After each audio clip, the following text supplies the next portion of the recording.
It's like a walking bag of wrinkles. Why do I just want to suddenly call her grandmother? I'm sorry. A Flemeth immediately. I just think of Dragon Age, and is she gonna turn into a dragon? Please tell me she's turning into a dragon. I pointed that out to him when he first told me her name. It didn't. Trust me. When I chose the name, the reference didn't go. The similarity did not go over my head. Anyway, sorry I'm late, everyone. I wanted to hear. She starts rummaging in her bag and she pulls out sandwiches. I made these for everyone. Oh, she really is a grandmother. At this point, Lord Katir looks at her. Do you really think this is quite the time for? From what I understand, there has been an emergency. That means everyone is going to have their nerves frayed and being quite stressful. We may need something to calm that down. Incidentally, she pulls out some bottles of alcohol. I thought this might be helpful as well. My kind of lady! Lady Clearson reaches over. Hey, ladies, the old lady's got a pint. Reuven nods. Indeed. We may all, he says, looking very pointedly at Lord Katir, need to keep under control.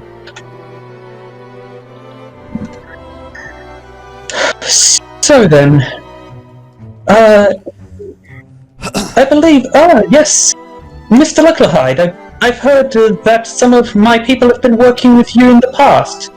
Now, none of you have met Lady Flemeth in person, but the Golden Lions, she is famous and quite popular. Not as spectacular a celebrity as Lady Clearsill, but she has been a voice for the voiceless for many years. She has championed for the construction of hospitals, schools, and orphanages for those less fortunate amongst Tagura's population. So Claus is having a fanboy moment. You can see he's still giving a happy little twitches at the tip. So, but yes, to business then. We only heard panic stories. Masters Korim, Kun, Claus, Whisper, and Korim. Actually, I can't think. Yeah, that's all of them. Masters Korim.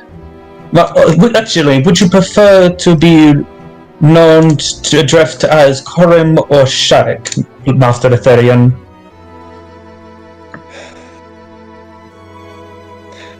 Hang on, just give me a second to think.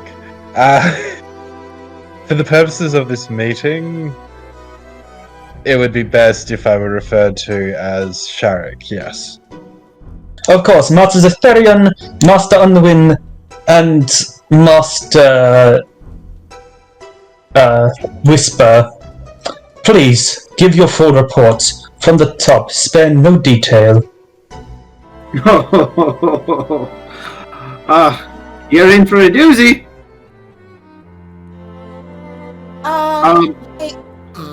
Never mind. Sorry, do you want to actually give the report, or do you want to just type it and say you gave it? Honestly, I'd say we just tell them. Yep. By the time you have finished your report, everyone is wide-eyed and they look horrified. You are saying that this mere Other Kings mutilated to send a message? Yes! Carol looks pale. Is he insane? What could possibly have possessed him to... Surely he would know... He he must know that if by doing that he would put a target on his back, he can't possibly think he could get away with what madness possessed him to. I do not see the benefit of it. He's a mind. He's a mind mage, my lady. He doesn't have to worry about consequences. He doesn't have to worry about backlash. In fact, he doesn't even really need to move in quiet or silent. He can simply tell people to silence their own lips, to forget they ever saw him. He can tell people to slit their own throats, and they will do it with a smile. Are we sure that we can trust the word of this traitor? Lord Katia says. Interesting. Claus instantly stands up straighter. I was there. Interestingly enough, I am actually making the opposite argument. Not that you should trust me, but that really no one here can technically fully be trusted, unless, of course, we are in some way unless, of course, we are checked through magic. So, when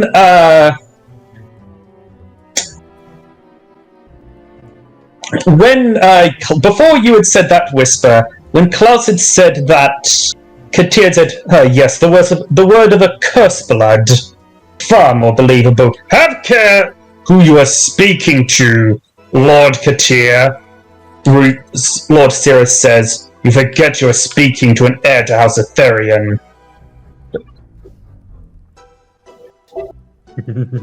Needless to say, Korim's eyes pretty much went,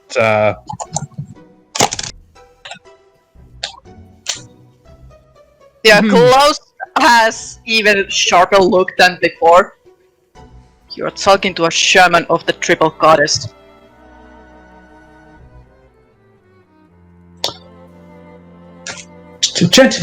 Gentlemen, please, Carol says, that still, Lord Katia does have a point.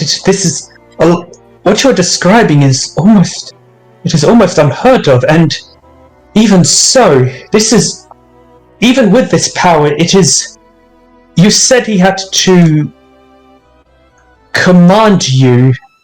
That I believe that would mean that the stronger willed he isn't able to have as much power on. But then, it goes back to the original question. It's either insanity or stupidity. He could get away with a short period of time, but for long? No, surely he must know that this is suicide. So he's suicidal, so he's either insane or he's stupid. That doesn't make him any less dangerous. Lorana speaks up. Heck, that makes him more dangerous. Old saying amongst archers, an expert does not fear another expert, he fears an amateur, because an amateur he can't predict. Reuven nods. Indeed.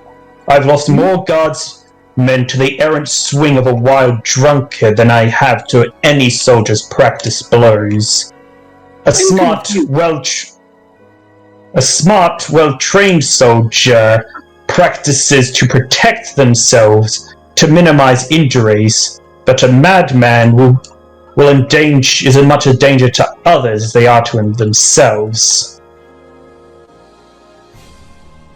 a madman with no regard to their own safety will do things that would otherwise be viewed as suicidal. To put it bluntly, what Mir has effectively done is declared war against not only the Golden Lions, but also the Red Tigers at the same time. One could drive themselves insane trying to figure out what Mir's entire plan was. There may be another motive to his plan that we have not considered yet, Lord Katia says.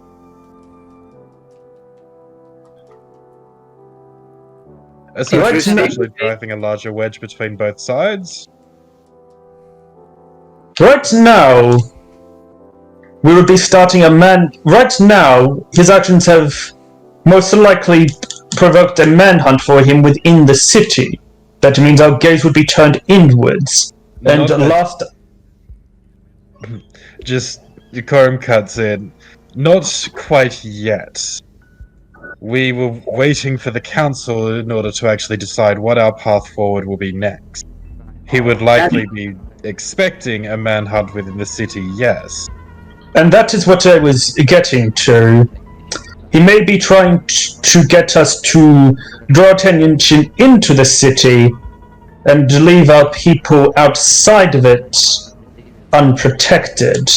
As the report said, his pirates were attacking coastal towns.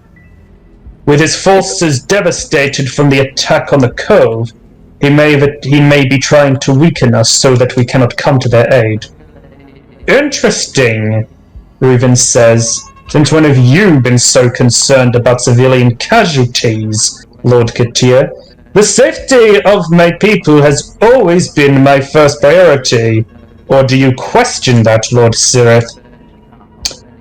Sirith has a look at him as if he's holding back quite a few things he'd like to say.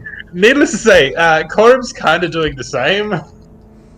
May I speak? Whisper kind of raises a hand. I do not see why not, Lord Merrick says. It appears to me as though we are missing the meat of the actual danger here. It doesn't seem to me whether or not it's a question of whether or not we should actually go after Mir. Question is, what would any of us do if we were to find Mir? After all, since we know what his power is, and it is clearly mind control, if any of us actually found him, we would essentially become his puppets. He is, in truth, a king. Any order he gives will be followed. A guard finds him in an alleyway. He simply orders the guard to serve him or abide by his rule. Forget he saw him. And just like that, the guard is now his.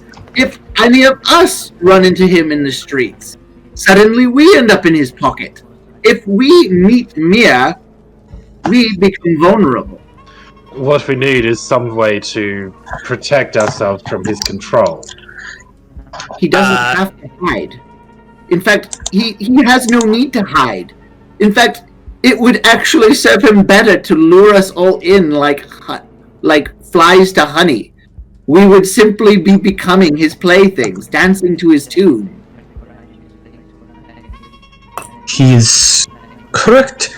He is correct in that. If we were sent, this might have been... The fact this might have been a plan in the first place. Get us to chase him and... yes.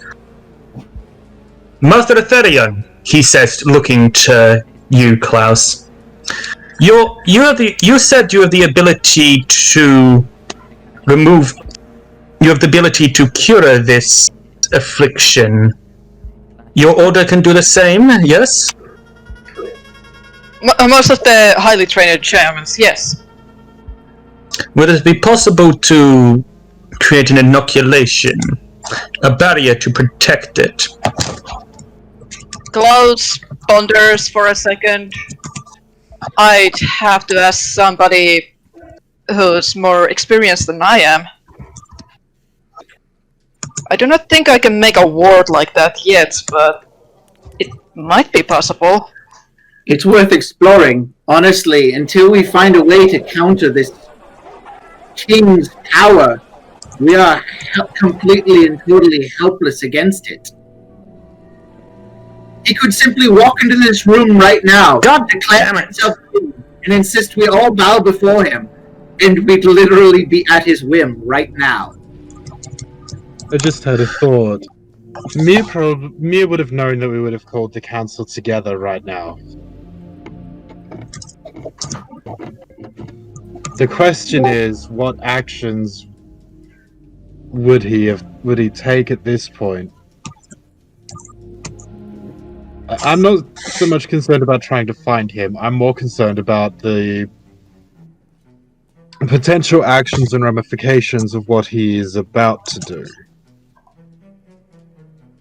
The best, and I kind of whisper over at him, it's like, honestly, the most devastating move I could think of is take control of the leaders of the city, the kings in question, which is why I was hesitant to let the king out of our sight. This is a concerning matter. Wait a minute. Boy! Yes? You said that you had the ability to remove any compulsions? Yes. When your master gets here, check him. If he has any compulsions on him, remove them. Yes, sir. Good. That seems like a smart move. That's where I'd go. If I was Mia, I would go for them as well. This way, everyone is suspect now. Speaking of, Lady Clearso says, what about the Red Tigers? What should we do with them? Should we inform them? I am of the personal opinion that we should indeed, especially if word gets back to them that Khan has been injured in such a grievous way within our own borders, and they find out about that through unofficial channels rather than us having sent them a message, I am strongly concerned as to what their response would be. Unfortunately, I don't think they will respond better either way, Lord Reuven says. And right now, the city of Jagura is compromised. I think we need to get ourselves in a more stable position before we inform the Reds. I'm in partial agreement with you, sir. The thing is, Mia does not know that we are... He doesn't know that I was able to break free of his enchantments. He doesn't know that my butler was able to break free of his enchantments. He thinks, more likely, he still believes that me and my butler are his unwitting servants, ready and willing to follow through with his commands and serve him. Now, if we go public with hold on a second. I just heard Shay yell in the background, so I No, that wasn't me yelling. That was background stuff. That was someone else's background. That wasn't me yelling. That being said, if we go public with the knowledge that if we go public with his power, the nature of his power, then we will have shown our hand figuratively. The young man speaks the truth, and besides, Sheriff says this to you, Korim. Do you really want Lady Miraz to know that we are in a vulnerable state? Now that is another name that would be familiar to you all. For the Red Tigers, it is a respected name, another of the Ancient 12, and the lead spy master of the Red Tigers to the Golden Lions, Lady Venceris Miraz, is a hated name, for she was the first traitor that helped the other four nobles escape from the Golden Lions. There's also another reason I would like to make towards keeping low profile about the knowledge of Mir's power. If we go public and show our hand, then those under his influence will be forced to go into hiding, and thus detecting them will become much more difficult. I never intended for us to tell them about our current knowledge with regards to King Mir. The thing that they need to know about is the fact that their king has been grievously wounded while under our care and protection. By all means, I see no reasons to lie or withhold. Lady Cow speaks up. I'm in agreement with Lord Aetherian, I'm in agreement with Master Aetherian and Lady Clear, so I believe they have a right to know, and in the long term, it might be better. And what makes you so sure this isn't a Red Tiger plot? Lord Katia says. A plot that got their own king killed? They have already betrayed one king before. What makes you so certain they didn't decide to betray another? Sharon speaks up. To be fair, I would not exactly put that past Vencerus.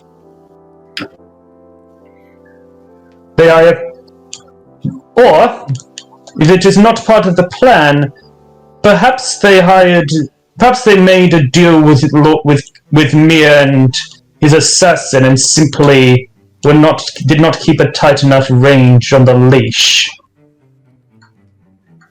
Unfortunately, Shara says, it is not a possibility that can be ruled out. I must vote for keeping this from the Red Tigers for the time being. Lady Aetherian, you have yet to speak. Sarah looks sadly at you, Korim. Sorry, son. But I have to agree with Lord Merrick here. Right now we are in a precarious position, one that could easily erupt into chaos, and bringing more potentially unstable elements into that, it might not be the wisest choice at this stage. Then it seems that the majority of us in agreement. We should keep this to ourselves for Your Majesty. He had turned, and so does everyone, as King Horus had gotten out of his bed. He slowly walks, limping towards you.